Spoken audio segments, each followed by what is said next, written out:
Welcome to Madhya Pradesh ज्ञान साथियों। और आप जानते हैं कि एमपीपीएससी 2024 की जो एग्ज़ाम है वो 28 अप्रैल को होना थी, लेकिन मध्य प्रदेश में लोकसभा चुनाव उसी टाइम 2 दिन पहले मतलब 26 अप्रैल को वोटिंग है। मध्य प्रदेश में 4 चरणों में चुनाव है। तो अब होगा क्या कि जो भी पुलिस या फिर जो पटवारी ड्यूटी वगैरह देंगे इस लोकसभा चुनाव में, उन लोगों का भी एग्ज़ाम होगा और वो लोग रेट लगाएंगे या फिर कहेंगे कि एग्ज़ाम आगे बढ़ाओ, हमारी ड्यूटी है। तो इस कारण और दूसरी अव्यवस्थाओं के कारण भी चुनाव में बहुत सारी है ना मशीनरी चाहिए होती है, अधिकारी चाहिए होते हैं। तो 2 दिन बाद तो पॉसिबल है नहीं एग्ज़ाम करवाना। इसलिए एमपीपीएससी अब इसकी तारीख बदलेगा और ये एग्ज़ाम पॉसिबल है कि जून में ही होगी। ठीक है, क्योंकि जून में ही रिजल्ट आएंगे लोकसभा के, जब तक तो वो करवा नहीं सकते। देखिए दैनिक भास्कर की रिपोर्ट आई है कि जल्द तय होगी नई तारीख। राज्य सेवा प्रारंभिक परीक्षा 28 अप्रैल को नहीं, जून में होने की संभावना।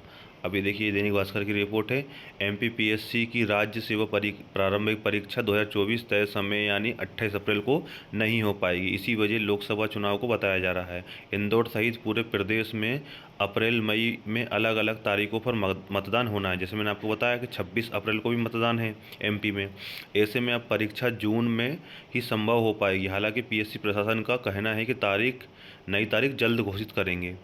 इस बार राज्य सेवा परीक्षा के लिए सबसे कम आवेदन हुए हैं। क्यों? क्योंकि पोस्ट ही बहुत कम है। 1,90,000 आवेदन ही आए हैं। ऐसा पहली बार हुआ है जब 2 लाख से कम आवेदन आए हों। बता दें कि एमपीपीएससी ने 19 जनवरी 18 फरवरी तक ऑनलाइन प्रक्रिया पूरी की थी।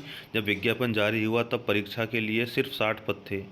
यह भी अब तक के सबसे कम पद थे, लेकिन बाद में इसमें नए पद जोड़ने के बाद संख्या 110 पहुंच गई और आगे पद बढ़ेंगे। देखिए ये पेपर में लिखा है, हालांकि इसको कंफर्म नहीं कर सकते हम, लेकिन पेपर में ये लिखा है कि आगे और पद भी बढ़ने की संभावना है। ठीक है, और आगे देखिए, लोकसभा चुनाव के चलते बदलेगा परीक्षा का शेड्यूल।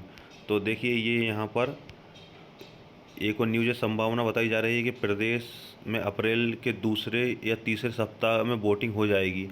ऐसे में परीक्षा प्रभावित नहीं होगी, है ना। लेकिन चुनाव को अलग अलग शेड्यूल आने के कारण परीक्षा अप्रैल में संभव नहीं है। पीएससी ने सभी 55 जिलों में सेंटर चयन से लेकर अन्य तैयारियां शुरू कर दी हैं थी। हालांकि 18 अप्रैल से शुरू होने वाले राज्य सेवा प्रारंभ परीक्षा 2021 के इंटरव्यू पर इसका कोई असर नहीं पड़ेगा। माना जा रहा है कि इंटरव्यू तय समय पर ही होंगे। अन्य परीक्षाओं के इंटरव्यू भी तय समय पर ही होंगे। देखिए जो इंटरव्यू जिसका है 2021 का, तो उस पर कोई फ़र्क नहीं पड़ेगा, वो बिल्कुल समय पे ही होगा। तो जो भी इंटरव्यू जिसका भी है और किसी भी एग्ज़ाम का हो पीएससी की, वो इंटरव्यू तय समय पे ही होंगे। तो ये थी, है ना, अपडेट एमपीपीएससी की। अब देखते हैं एमपीपीएससी नई तारीख कब देता है, लेकिन तैयारी जारी रखिए अपनी। Thank you for watching.